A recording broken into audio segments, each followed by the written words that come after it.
Oh, it's so sweet to see you. Okay, so here we are. I'm so happy to be with you today, as I always am, just so you know. And let us begin by treating ourselves to unity so that we can proceed in a very serene and beautiful way with 3 ohms. Oh.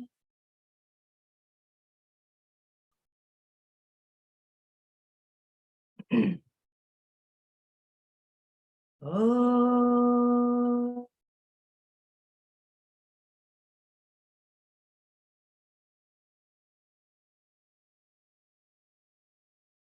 Oh.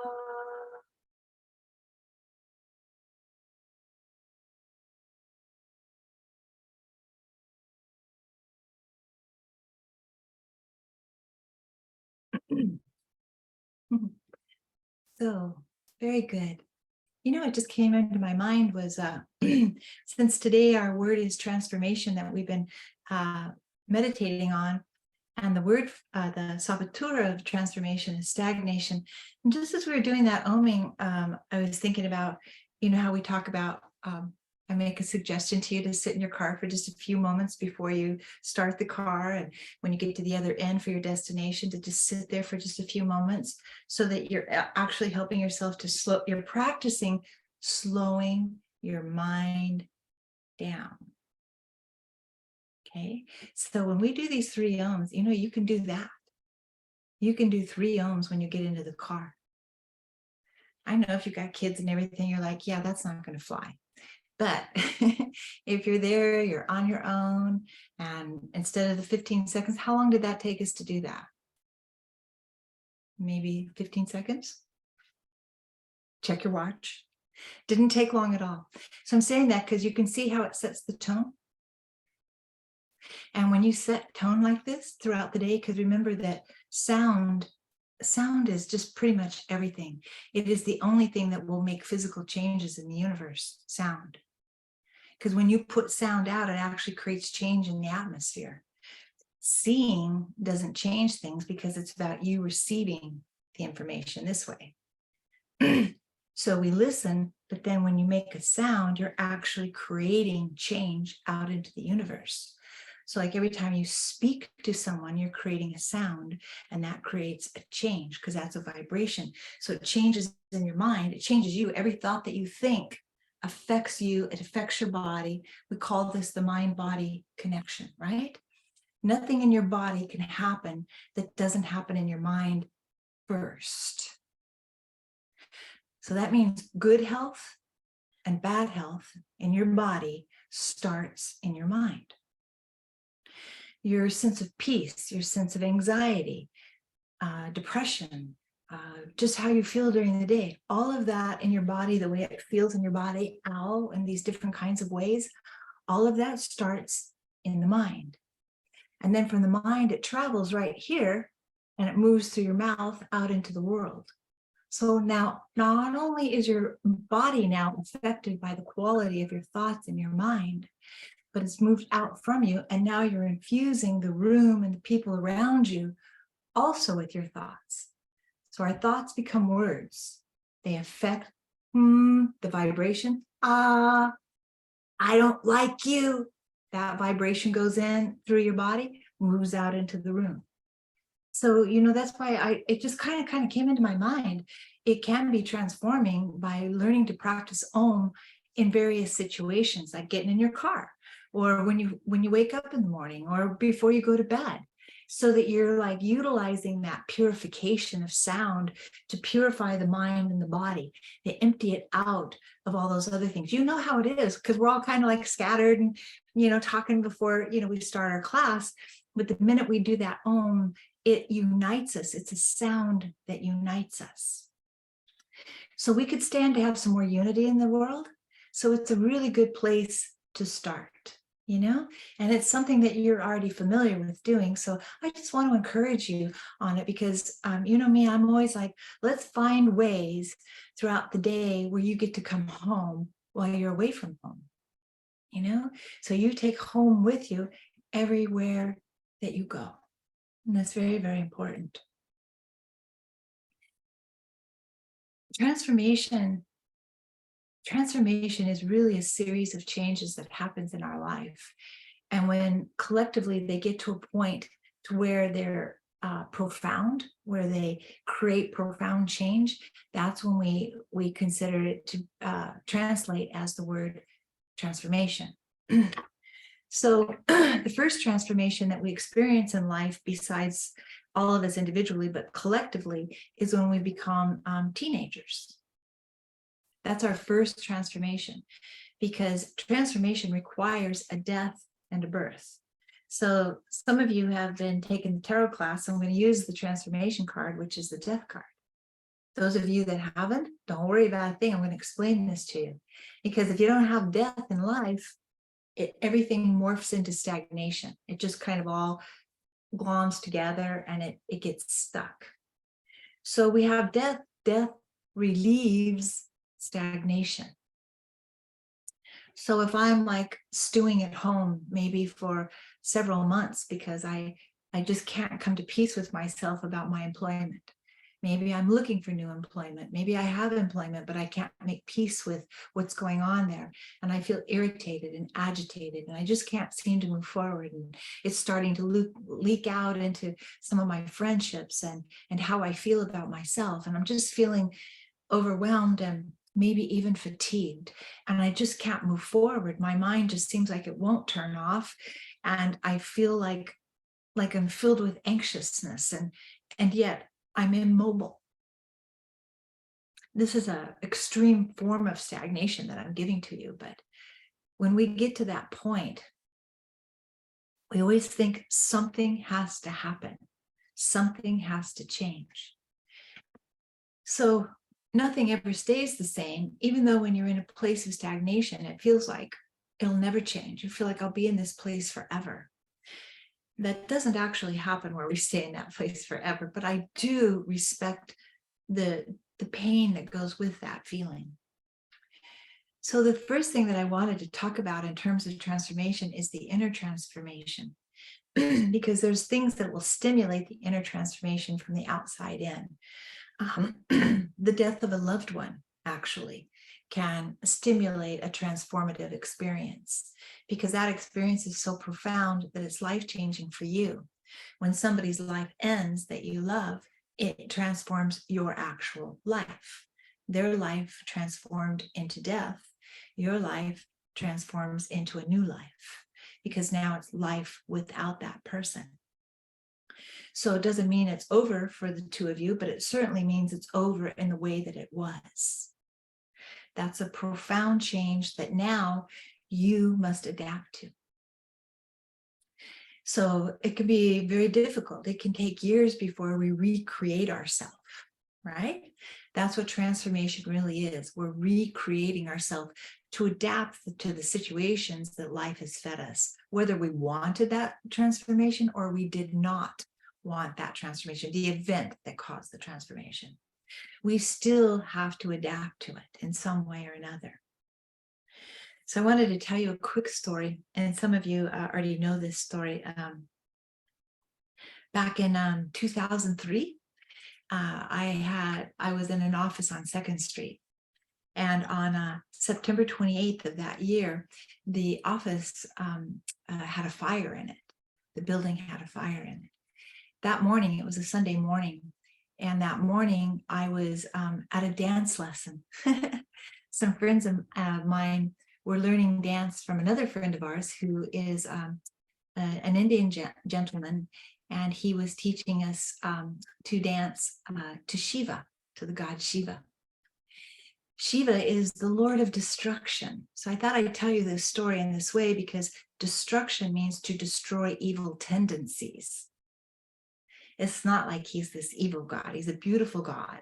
And it's like to destroy evil tendencies. That's, I'm quoting, so because you know I don't use that term, evil tendencies, but that's what it is. So it's like the things that keep us stagnant, the things that make us so that we don't grow. So that morning I had been at this dance class, and it was really wonderful, and and I felt great about it. And I decided that I needed to go to my office. And I don't recall ever going to my office on a Sundays, on any office I've ever had. But on that particular Sunday, I had this, I forget even now what it was, but I thought that there was something that was there that I really needed. So I started driving to the office. And on my way there, I was almost there, and I saw smoke coming out of the building, but my mind couldn't accept that it was coming out of the building that I had my office in. So of course, from where I was, I thought it was the office next door. And I was feeling so bad for the dentist. Oh my God, the dentist's office is on fire. Oh, this is awful, you know? And I saw all these people lined up across the street from my office building. And this was on 2nd Street. I thought, how interesting is this? And then I see a fire truck there. Get close enough. I realize it's my office. I quickly parked my car, got up. I get out, I run up there, and I see this firefighter standing at the doorway, and he's got his, I don't know, do you call it an axe? He's ready to, you know, break the door down to get in. And I says, this is my office. And he says, well, open it. Oh yeah, right. So I opened it for them to go in. And we were there for hours for them to put that out and that kind of thing. The people who were standing across the street, sorry.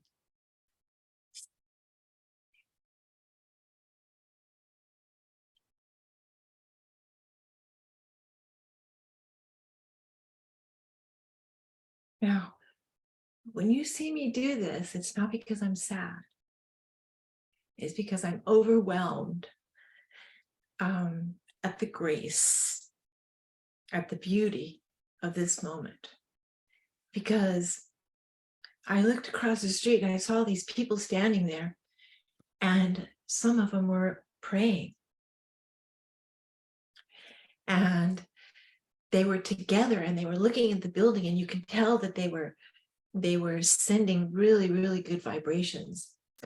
But self-realization is just down the street. And they had just had a service, a Sunday service. And it had just let out at this particular time. So they were walking by the building to their cars to go home when they saw this fire in the building, in my building. And they stopped to send this beautiful energy to it, spontaneously. Very touching, very touching. When you're having a moment like seeing your office look like that, or it would be far worse to know it was your home or other things, but this is my story. But there they were.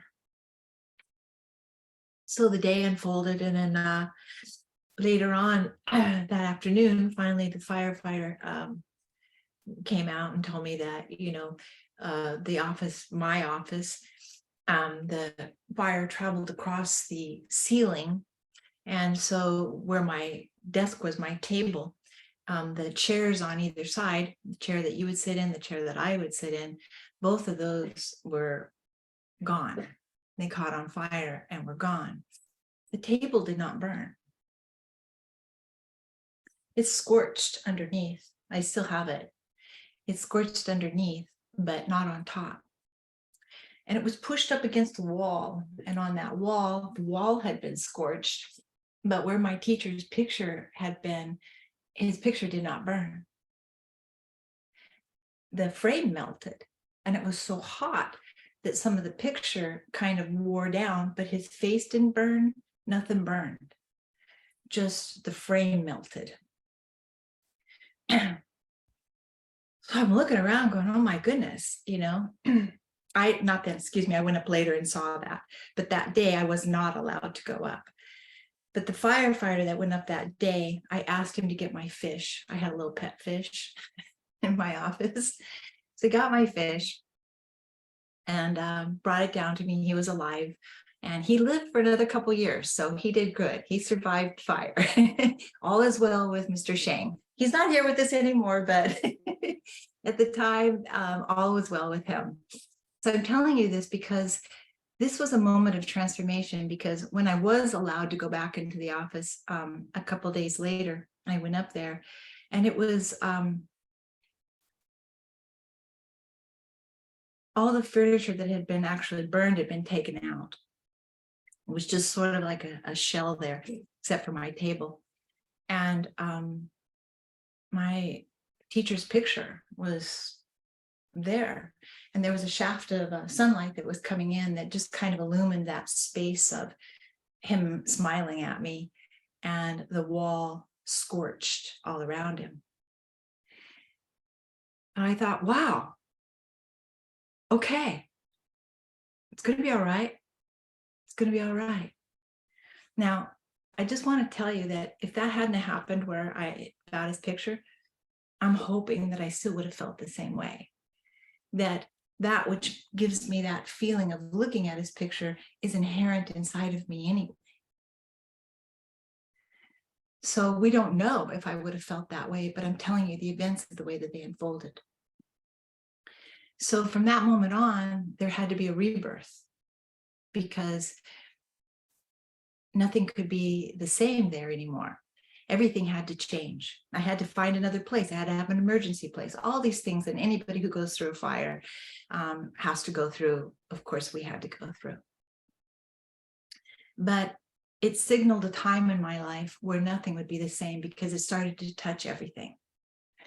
It's so interesting how you can have one event happen in your life and you don't really think it's going to touch anything else, but it does. Everything that you do is always touching the people that you love. It is. If you don't take care of yourself, it touches the people that you love. If you do take care of yourself, it touches the people that you love.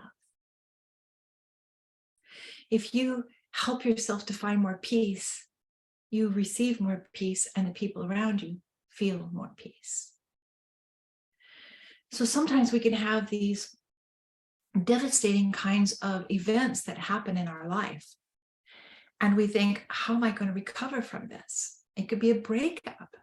A breakup is not on my list of something less than a fire or a flood or a tornado, because pain is not a competition. Pain is still pain, regardless of the circumstances that any of you are going through. If you have something that's going on in your life that feels devastating, that's really what I'm addressing today. Or maybe there's something in your past that you still dwell on that was very, very devastating. At some point, what we have to do is not only make peace with that, but let's talk about making peace with it, of course. But it's important for you to see that, okay, nothing can be the same.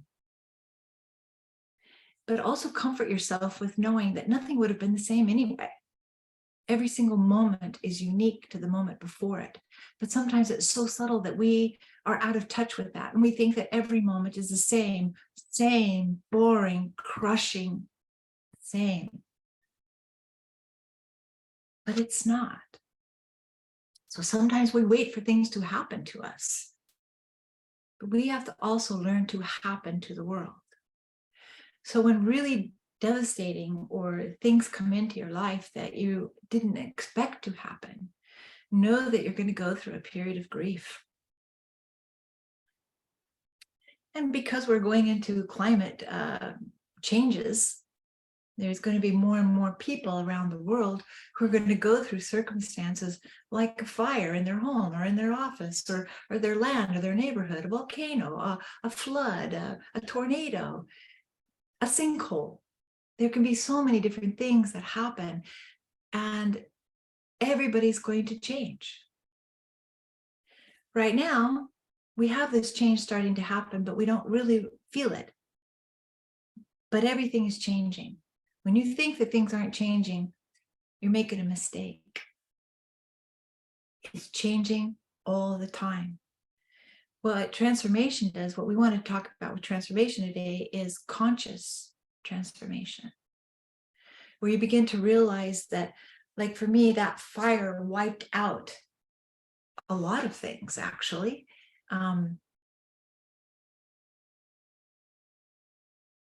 And it taught me, you know, people think, oh, you're on the spiritual path now, you don't have anything bad happen to you. Yeah, who told you that? Someone's not telling the truth. No, spirituality is your saving grace. It's what will pull you not only through it, but it'll change you in a way that you couldn't have been changed without what we would call the disaster, the breakup, the death, the loss, whatever it may be. Transformation requires a type of loss. Sometimes even losing a job that you thought you were going to get, maybe you applied for it and it seemed like you were really going to get it, and you put all your eggs in that basket, and you tripped and fell and all those eggs broke. And you're like, what? Now what will I do? It can be so devastating in that moment. But you won't have a choice but to come to your own rescue. The people around you can love you, they can support you, they can tell you, you got this. And that's really, really good. Sometimes people don't even have that when they're going through something a type of loss. Sometimes they only have themselves, and then they don't realize they have themselves, and they don't think that's enough. They don't think they're enough to help themselves. Or they feel embittered that they have to take care of themselves and there isn't somebody there to do it for them. This can happen to any of us. But transformation is kind of inherently in the design of life. Because without it, we would become stale. We would become stagnant. Loss is part of gain. Death is part of life. So it's important that we learn to become more understanding, and that it's transformational. Grief is transformational. When you lose someone that you love so deeply, they can't come back. So a part of you is now going to have to fill that space up inside of you. And the last thing that you need is resentment, that I have to do this on my own. You came into this world alone, even if you're a twin. You will leave this life alone also. Notice I didn't say lonely. I said alone as an individual. And that's what we want to do, is to learn to cherish our own beingness, not our personality, but our beingness. To learn to cherish that we're a living being and we live here. We live on this planet. We can't even feel how spectacular that is. It's so monumental that we just take it for granted. And the day ends up being a series of complaints. Well, no sun today, no that dang traffic. And, I went to my restaurant, they didn't have what I wanted. And, and just nothing seems to be working out, and I'm just going to bed today. It's very hard for us to be able to appreciate this magnificence that's always moving through us and all around us. I mean, it is for me, so I'm kind of thinking it must be for you too. And even we work on it and it still can feel really difficult. So what happens is that transformation doesn't always happen without a very big event, because we just don't even allow ourselves to feel the magnificence that's inherent. It's not because we're doing something wrong. It is our duty to wake up. It is our duty to become enlightened, to be able to learn to see within ourselves that we have this power and this potential to transform.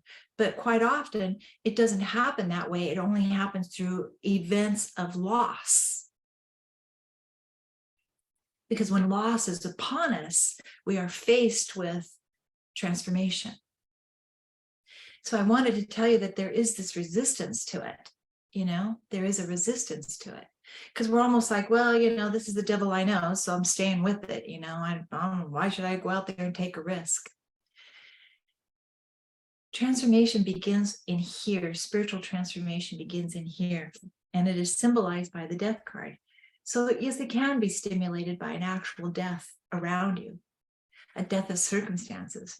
But this card, when it comes into a person's life, comes into a person's life when they're feeling stagnant, when they're feeling like they've been feeling like this for a long time, or there's something that they've been longing for and it doesn't seem to manifest, it doesn't seem to happen, and I keep waiting and I get my hopes up and it's not that, and then I think it's this thing and it's not that, and then I think it's that thing and it's still not that, and I'm still in this place of stagnation. And it's even worse because the stagnation is now accompanied by excessive stress and anxiety and projection into the future that it probably won't happen. Why do I keep trying? But are we really trying? It makes us feel like we're trying, but are we correcting ourselves? So when this card comes up, it's a saving grace. This is why this is one of the top 2 best cards in the whole tarot. It is life-changing, so it can come in with a bang for sure. It doesn't always have to, but it can. So what happens when we have a transformative event that happens in our life? It takes away the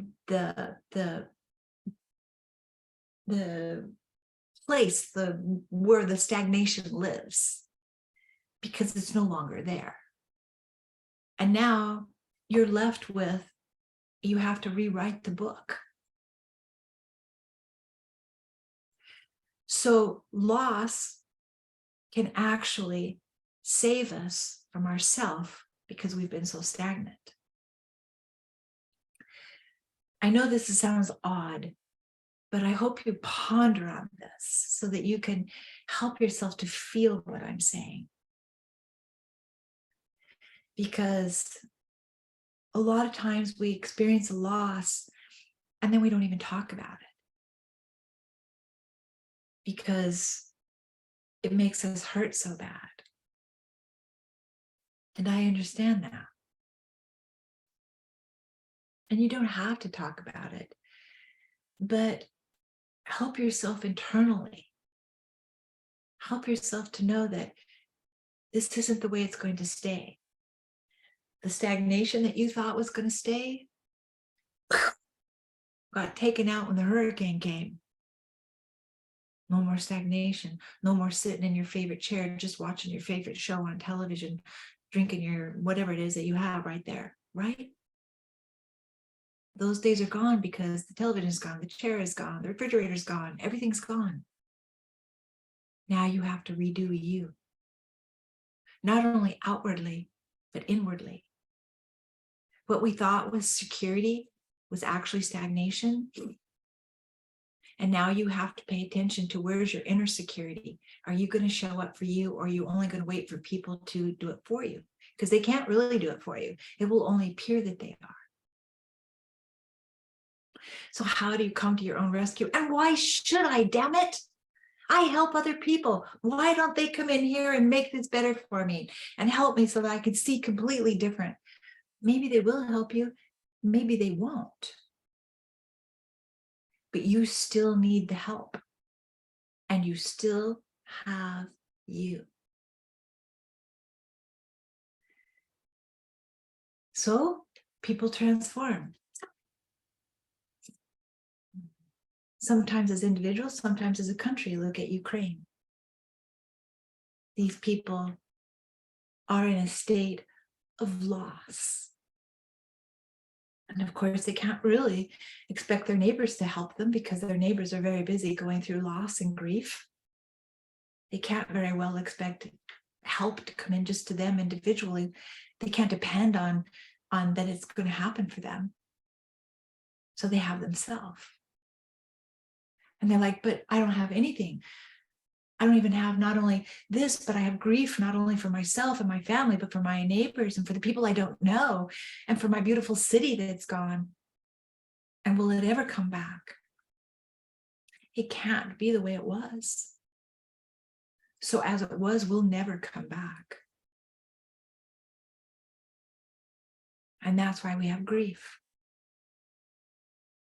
But because it won't come back as it was, it's still coming back, but completely different. Every time that you go through a loss in this lifetime, from you didn't get the job, didn't win the race, to you wrecked your car, you had a breakup, whatever it might be. Every time that you go through a loss, it creates space, and you need that space, whether you know it or not, because that space is where the new life is planted. And in your life, everything that you are today is all about power to overcome. Now, you know I use that phrase a lot, and I could have used it right at the very beginning, because transformation is the power to overcome. It's inherent inside of you. You know how to do it, whether you ever heard that term, power to overcome. Every human being is graced with the power to overcome. So when you're in that deep sense of loss, it's very important that you learn to be able to sense the divine. And it's hard, because when we have loss, we want to say, there's no God. Come on. Why would God put people through this? I'm not going there. No. And I get that. But you have you.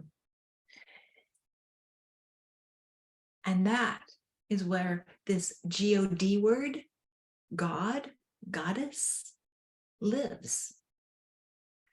Like, oh, here she goes again. Yeah, here she goes again. This is the starting point of your new life, because you hurt. All of your focus when you go through a loss is right here, because it hurts so bad that all your focus is here. And because it hurts here, it hurts your mind.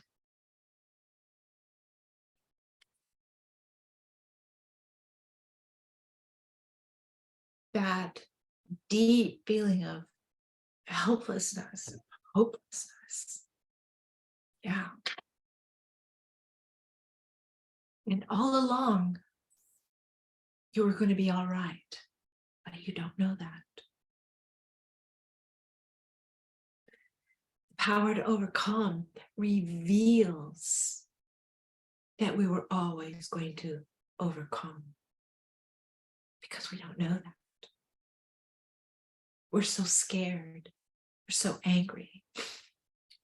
We're so sorrowful that we don't know that we're going to be all right, and much more.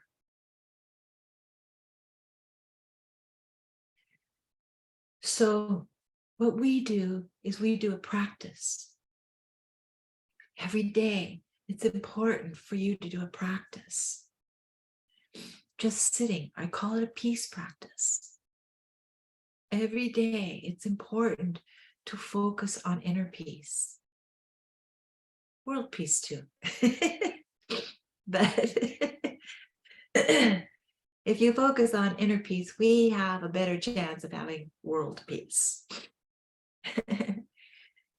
Everybody has a job connected with world peace, and it's inner peace.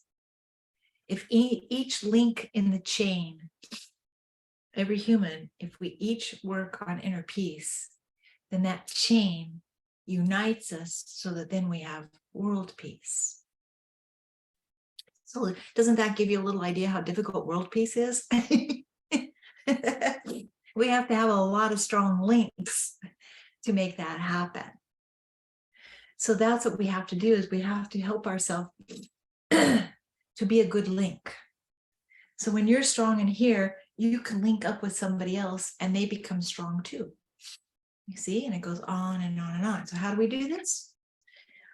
So, we do the word of the month. And the reason we do that is so that we learn the ability to counterbalance. So when the scales tip on the side of devastation, loss, grief, that sort of thing, when the scales tilt onto that side, we have to learn not only the power to overcome, but we have to learn what's on the other side of the scale. So we have virtuous qualities. So like I use this one all the time for an example. So the virtue of patience is the antidote to the saboteur of anger.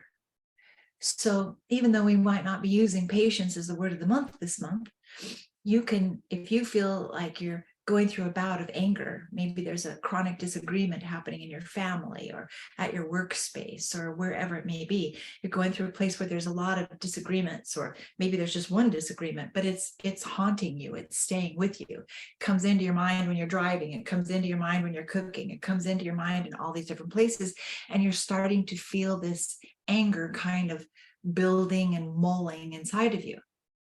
Now, that will create stagnation for you because it'll make you obsess about that. Anger can make us actually obsess about one thing so much that the rest of our life is in the background. So the thing that we are angry at, the person that we're angry at, or the situation becomes center stage. Everything else is like a backup singer. So how do we change that? One technique is the technique that we use every month. Counterbalance. So the counterbalance for anger is patience. So what we've been doing, being angry, that has been a focal point, you see? And it's very easy when you start to feel anger. It's very easy to get caught up in anger because it's contagious, because it's intense, because it's fire. And fire feeds fire. So we're giving it a lot of energy. Now we're texting people about why we're so angry at this person, and we're sending emails why, and people are sending us back going, yeah, you have every right to be angry. And now we're just filled with it all the time. We don't even realize it. But if you're practicing looking in at yourself, it will come to you. It will come to you. Hey, stop. This is causing a lot of harm. You think that situation or that person caused all this harm to you? Oh, you have now joined the forces in causing harm to yourself, living in that space. Well, what do I do? How do I get out of this? How do I free myself? So, using our technique as an example, you go, okay, I've heard that patience is the antidote to anger. I don't know what the hell that means, but maybe I need to try. So, like I've told you, I don't know how many times, but I love to tell you again, patience is not waiting. No, we can wait impatiently. So then what is it? It's not waiting. It is inner strength. It is the practice of inner strength. And inner strength comes from awareness. Awareness that if there are people who come to you and ask you, what do you think about this? You're respected. Even if it's your child that you don't think respects you, if they say, hey, mom, hey, dad, what do you think about this? You are respected in that way. Okay? I'm saying this to you because patience, the practice of patience, is about holding our space, holding ourself in a way that's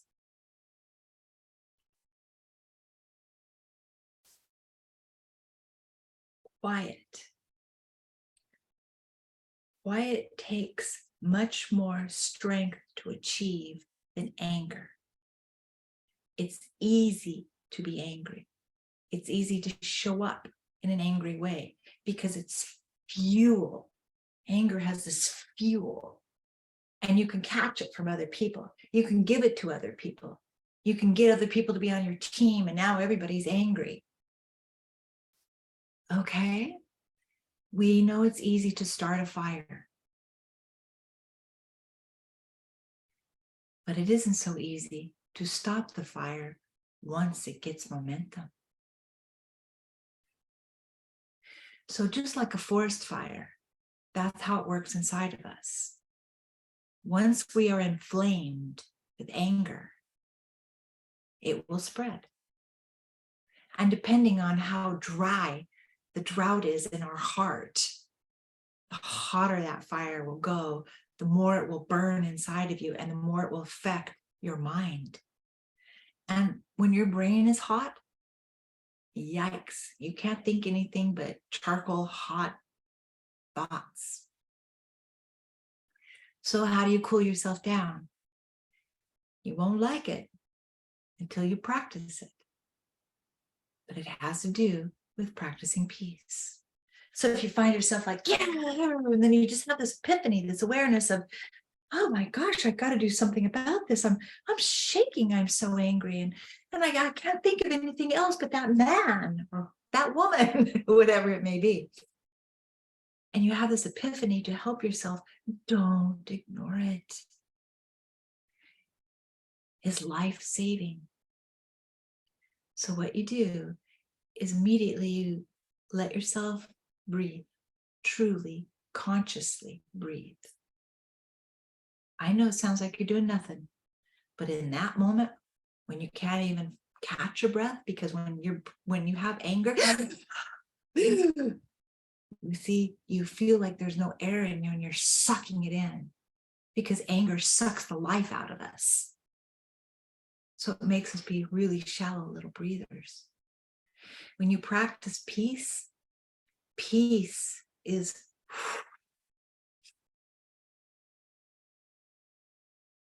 it's controlled energy.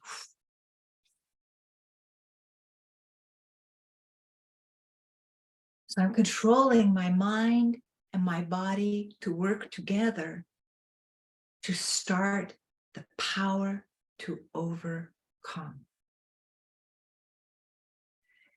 It's not easy, you see, to practice deep breathing when you have the breath of anger. It's not easy. But I hope you remember what I told you. It's there. And in that moment, you have to love you in a way that you never have before. Where you're willing to come to your own rescue. And in that moment, you go, okay, I gotta breathe.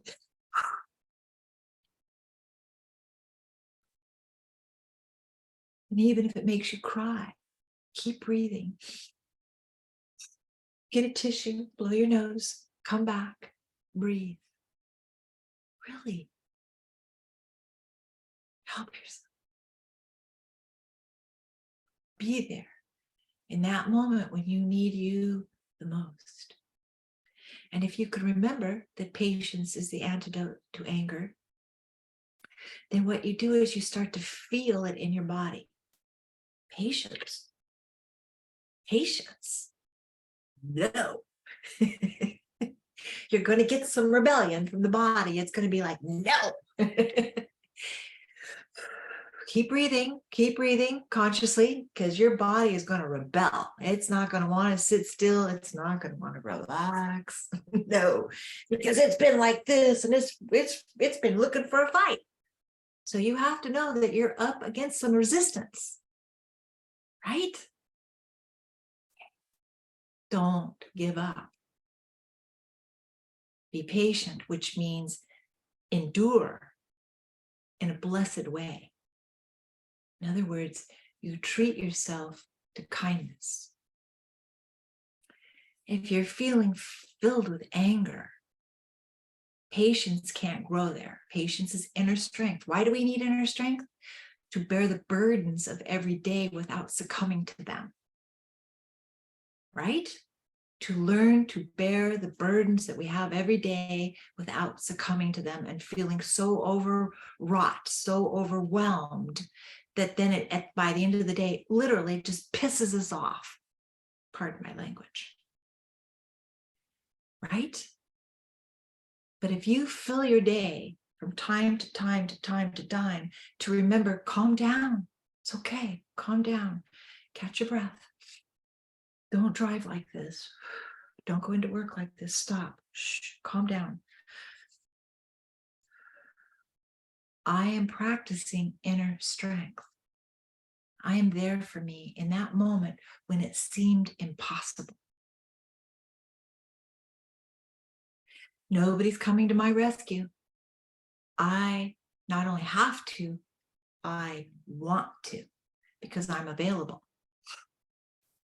And I know where all my buttons are. I can push the right ones. So when you practice the word of the month, you become that because you're thinking about it. You're talking, you're using the word in conversation. And what you will find out is that you'll start to see it. You'll start to see the word. So if the word's patience, you'll start to see it. You know, you'll be like, oh, look, that word says patience. It has patience in it. Oh, look that over there. Look how patient that mother is with her child. Oh, wow, look at that. It'll start to be, and you'll start to learn that what's in your mind is everything, and that you can actually learn to change your response, your reactions to life by changing the quality of thoughts in your mind. And the quality of thoughts in your mind are always connected with the quality of your ability to breathe. Rhythmic breathing. You don't have to like sit in a corner, practice breathing for 20 minutes. Okay, is it midnight? I don't know. But practice it throughout the day. You can practice it at your desk at work. If you work at home or wherever you work, you can practice it in your car, which is a great place to practice it because the cars around you are probably filled with occupants who are not practicing. So it's always better if there's 1 in 100 who's practicing. Really. So every month when we have a virtue, it's to show you that the virtue, if you concentrate on the virtue, if you speak about it, it takes energy to transfer it from the mind to the mouth and speak it. The word that we had this month, transformation, is not an easy word to put into conversation, but it's worth your effort to, you know, think, gosh, how can I use this word today? If you ponder on it, you'll find a way. But it's to teach us to ponder on the positive rather than the negative, because it's easy peasy to think in negativity, because it's so emotional and it moves so fast. It's like fire. It moves really fast. But positivity takes effort. It takes commitment. You wouldn't think so, because it's so interesting that being positive out in the world is touted as, oh, you're airy-fairy, or oh, you're one of those positive people, right? Oh yeah, we look at positivity like it doesn't have any rootedness. Like somehow or another, we even use the term Pollyanna, naive. Positivity takes a tremendous amount of inner strength because you're committed. It's a committed way to live, to stay centered inside yourself, to know that you have the ability, the inner strength to forgive, to let go, to move forward. Patience is a virtue because it makes you a better human being with yourself and with others. You know how it is. You're trying to explain something to someone and it's hitting something inside of them, and all of a sudden they're agitated and now they don't even want to talk to you, you know? You know how that feels when people are impatient with you. Even if you go into a store and they're having a bad day and they're impatient with you. Yeah, it's over there. Oh, that can stay with you all day because it's energy. So the energy of impatience will grow. and it grows into a weed of anger. Patience? Patience does not do that. Patience is like a redwood. It's going to be tall and strong, and it's going to be with you for the rest of your life. And it's going to help you every single time anger enters into you, because anger will come again, and it'll come again, and it'll want to nest inside of you. And if you are committed to a practice of peace, it's like what we're doing. If you're committed to the word of the month, you can overcome the saboteur. And after a while, the practice of overcoming saboteurs is inherent inside of you. And that practice becomes so strong that, yes, you become a saint in training, because you're consciously overcoming saboteurs. And that's important. It doesn't matter how much money you have, how much this you have. It doesn't even matter how much health you have. Because sometimes people don't have very good health. And they're like, I can't practice. Why would I? Well, people even who have terminal illnesses, it's never too late to practice patience, quietness, peace. And I say it to you this way because it's important for us to help ourselves to learn how to die. You didn't expect me to say that, did you? So any of us can die at any time. Any of our loved ones can die at any time. But how equipped are you internally for that moment? You don't want to leave here scared. You want to practice this consciousness to reduce fear on a daily basis. And as you practice letting go of fear, letting fear like tell you what to do all the time, when we let that go, we practice in reducing the amount of fear. Now we have space. Now we have space to put the things that we really want to be. And one of the things that every single human being wants is peace. Everybody wants that. I don't care what anybody says. Everybody wants it. So one of the best ways to practice peace is to become it inside. Peace is one of those virtues that you can practice every day, even though we're talking about transformation. You can still practice peace every single day and know that peace is the antidote to discord, to anger, to selfishness, to all kinds of things. Peace can be an antidote to all of the saboteurs, because when you have peace, you feel the saboteur starting to rise inside of yourself, and you can eliminate it. So masters, yogis, they are masters of peace. Masters of peace. Because once you have peace, you have self-realization, because now your mind doesn't have hot fire running through it. It's not flooded with grief. It's not stuck in the swamp of selfishness. It is free. The practice of peace, if you never ever practice any other virtue but peace, that's enough. You can be self-realized. You can become a self-realized person by practicing peace every day.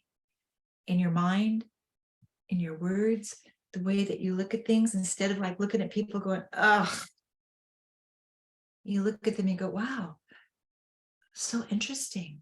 I wouldn't have thought about that. That's much more peaceful than throwing a criticism or something like that onto the other person. The more you practice peace before you go to sleep, practice breathing and practice being peaceful before you hit your head on the pillow. Practice it before you lay down. So when you do lay down, it's not a shock to the system, because you've been ranting and raving and standing up, and because anger can make you want to move. It can make you, and then you try to lay down. Oh yeah, no, that's shocking to your system. It's like throwing cold water on you. It's not conducive to sleep. But if you let yourself like walk or sit and be quiet, turn the lights down a little bit low. I don't burn candles because that fire really traumatized me in 2003. It wasn't caused by a candle, but it was an accusation that that's what happened. So even here it is all these years later. How many years is that? 20? 20 years later, I still have that. I share these things with you so that you know I am dedicated to a practice, because I know that trauma can stay with you for decades. It's a haunting experience. It haunts us because the events are still there. Nothing ever really goes away. But the more you practice peace and you feel the haunting wanting to come up and steal your day, you have something to help yourself, to relieve yourself in that moment. It's a practice. It's a practice. There are things that are like from my early life that still like to come up and haunt me from time to time. Does that mean I'm not doing enough? No. I'm not going to alter the amount. I just go right to the practice, and I'm grateful that I have it to help. I don't think I'm a failure because it's still there, because I'm in training. I have no goal to be enlightened. If you're ambitious for that, you're never going to get it. You have to let all of the sense of ambition and competition to be spiritual and all that, let it go. It's just nonsense.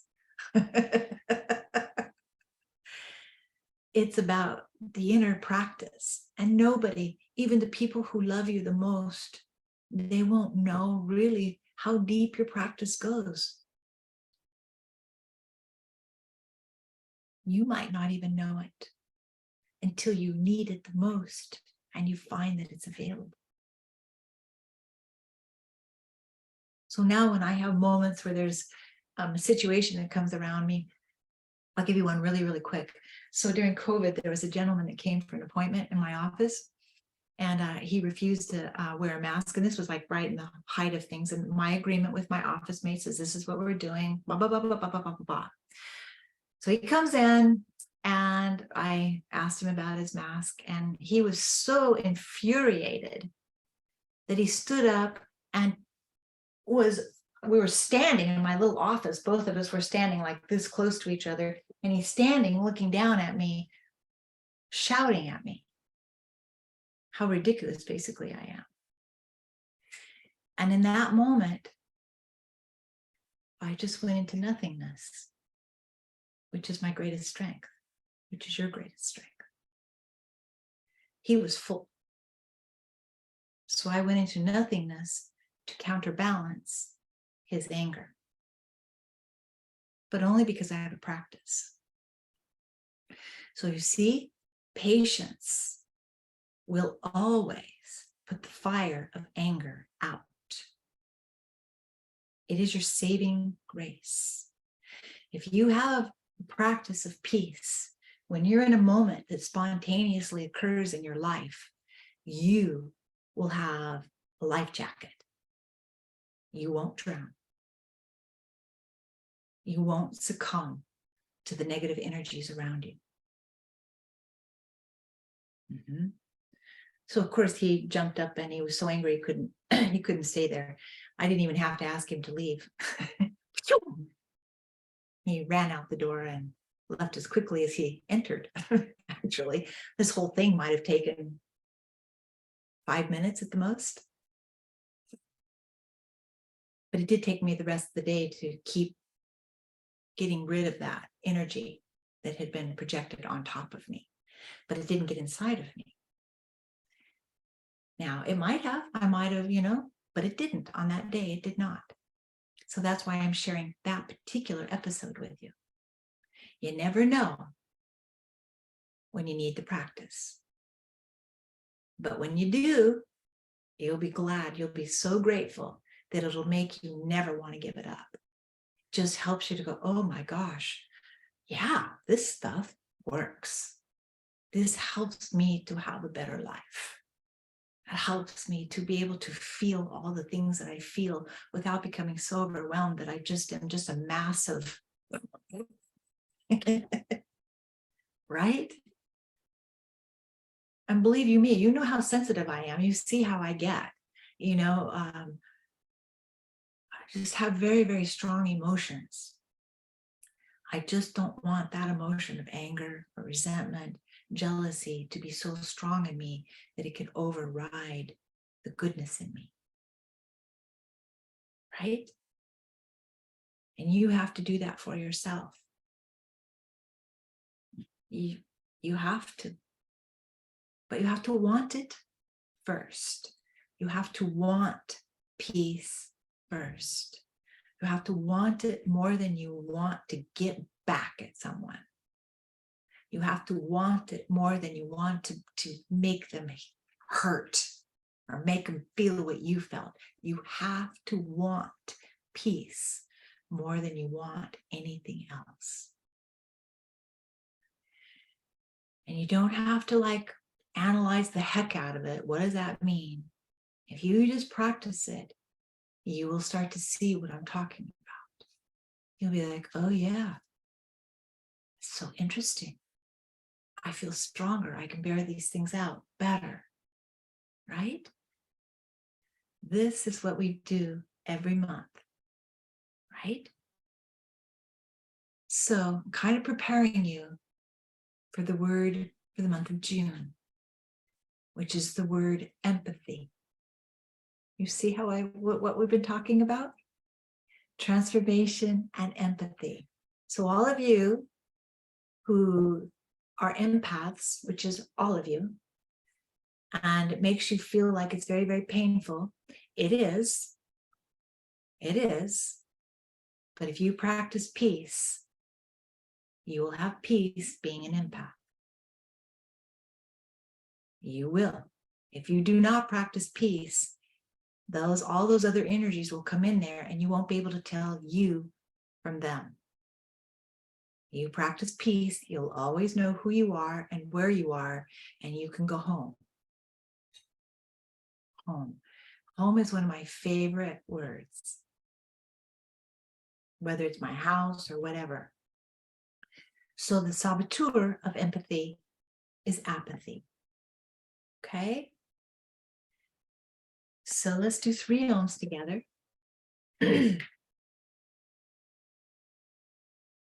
And really feel them.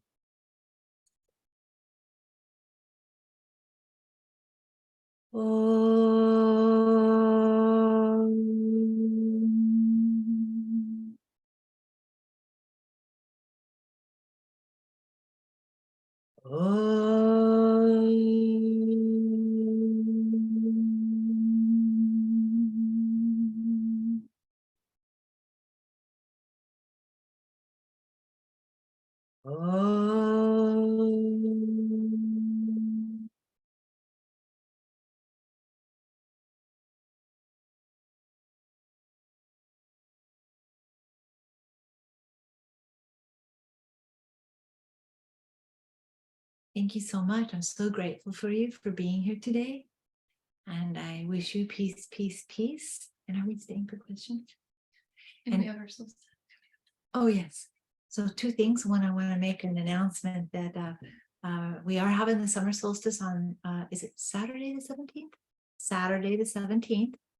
And I got to tell you, I love this solstice. I love them. I love all of them. But the summer solstice is about intuition. Every year, it's always about intuition. It's very traditional. When I say traditional, I mean thousands of years. Because it's halfway through the year. So people have always celebrated the solstice with rituals that help us to sort of forecast, so to speak, the next 6 months till the winter solstice. So it's a really good time to use intuitive natures, our intuitive nature, and do things like that. So it's going to be at the same place that we always have it at Jim and Leanne's. Yay! Our sacred place that we get to be at. And there's always delicious vegetarian food by Chef Frank. And it's a fun day, an informative day, and in such an incredible environment. If you haven't come before and you have that opportunity, honestly, we would just love to have you there to share the energy with. And what's my other announcement? Solstice. That's it. Yeah. Oh, and the classes that are coming up, Karma and Reincarnation, are going to be, I believe it's July 9th.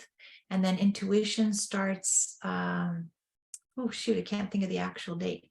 It's in September and a little bit into October, but you'll get it in the newsletter that's coming. So those are some things that are coming up for later. Okay, does anybody have something that they want to ask or say?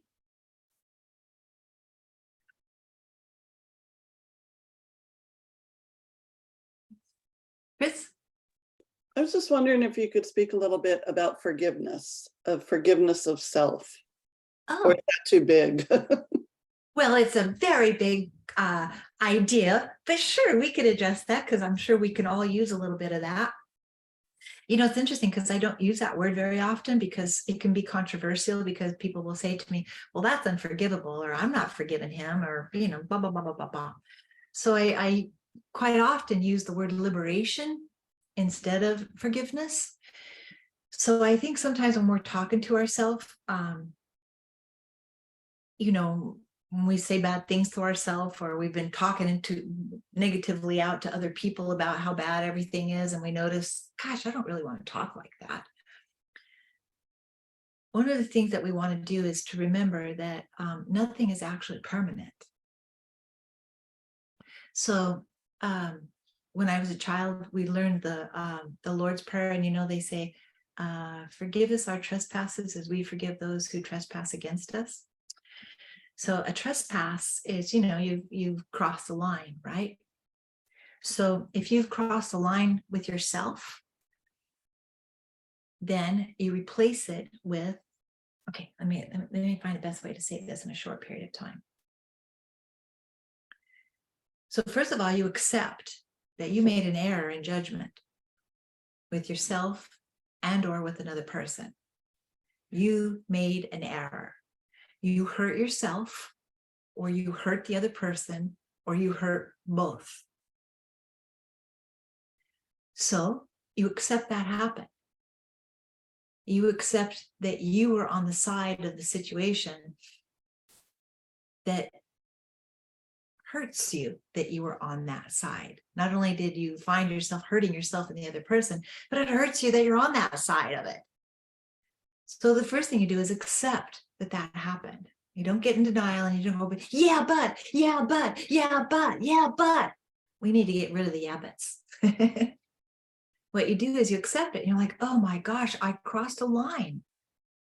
I was off the charts with anger today. Oh, I hurt that person. Oh, I'm hurting myself. Okay, accept it. Don't tear it apart through analysis. What is there to analyze?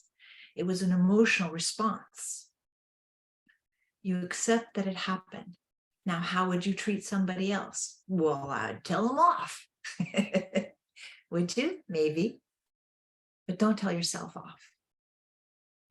We have to always learn to treat ourselves the way that we want others to treat us. We're always waiting for someone to come in and save us because we don't trust ourselves to save ourselves. So the practice of forgiveness is actually coming to your own rescue, helping yourself to go, yep, I did this. I messed up. But everything is forgivable. Now, this is really hard. And I'm glad we're not talking about something that's really extremely violent or anything, because that would lead to a whole nother conversation. But the rule stays the same. Everything is forgivable. I want you to just to ponder on that so we don't talk about it. I want you just to ponder on just the nature that every single thing is forgivable. So when we accept that we need self-forgiveness, that means that you need peace. So I would, again, go to what we were talking about and practice that peace within yourself and come to peace with yourself, but don't keep running over and over and over and in your mind about this is the reason I did this was because of that. I have to let that part go. it's not easy. There's still, like I said, things that'll pop through my mind where I think, oh gosh, I went over the line on that one. Of course. Because why? We're saints in training. We're supposed to make mistakes, and we're supposed to consciously learn to overcome those mistakes by treating ourselves to loving kindness, to serenity. And Chris, you deal with a lot of public things. And because you're so interesting, empathetic, you're going to pick up a whole bunch of other people's things that are oppositional to you. And I'm talking to all of you, even though I'm talking to Chris. And as that comes in there, it plays on everything that we've done that was negative. And then it can make us really upset at ourselves as much as other people. So commitment to peace. Treat yourself to peace. Seriously, treat yourself to peace, because I'm trying to think of how my teacher would say this. It was, he had this quote and he said, self is for the getting. Oh God, how does it go? Love is for the giving. Self is for the getting. Love is for the giving. So it was a play on word. So he was saying for us to forget things. So self is for the getting. It's like, forget that you think you're bad. Forget it. Self is for the getting. Because we're always like, I want more. He's like, forget that. Forget the badness that you think is in here. And remember that love is, now here's the play on word, forgiving. Love is for the giving. Take the giving out, let's take the word the out of it. Love is forgiving. Forgiveness means love is for the giving. It's never for the keeping. So when you give it to yourself, it's not for you to keep, it's for you to give to yourself. And as you give to yourself, then you can be more forgiving also to others. So it's always to give to others. So you could remember that. Love is for the giving. And that is true definition of the word forgiveness. Does somebody else have a question? I love this little BB that's here with us. She gets all the good vibes. This is Bella. Welcome, Bella. Peace, peace, peace, baby girl. She was surprisingly came home on Tuesday, a month early from NICU. So when I saw your email this morning, I said, I need to make sure she comes to the Dharma class. She's learning, yeah. That's right. I love that. She's like, let's do it, Mom. Right? We got to start her little life off the right way. Well, we're so happy to have her energy. And you see, it's so sweet because, when we talk about love rather than we talk about how horrible the world is, then it's the place that babies can be healthy in. Mm-hmm. Right? Yeah. So we're so happy that she was here. Thank you. I do have a question. So speaking of baby, I don't necessarily know if I'll be able to physically attend any classes at this point, but I was just wondering, are any of your upcoming classes, is there an ability to join virtually by chance? Oh yeah, because yes, they're both going to be Everything's virtual with solstice. yes, everything but the solstice is virtual. Okay, perfect. Yeah. So yeah, the karma and reincarnation as well as the intuition. Now the intuition might have one class where we're going to meet in person, but I'm trying to still kind of figure out how to do that. But yeah, they'll all be on Zoom.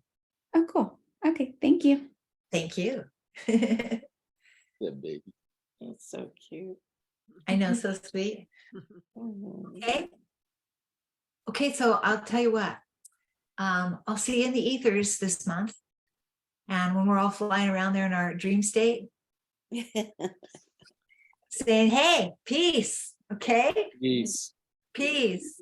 Thank you for being here. Peace to you and to your loved ones, and to those that we're learning to love more deeply. Right? Peace to us all. Peace to us all. Thank Love you, you, Jackie. right, Jim? Thank you. Thank you. Bye. Bye. Bye. Thank you. Bye. Bye, thank you. Thank you. I'm gonna turn off.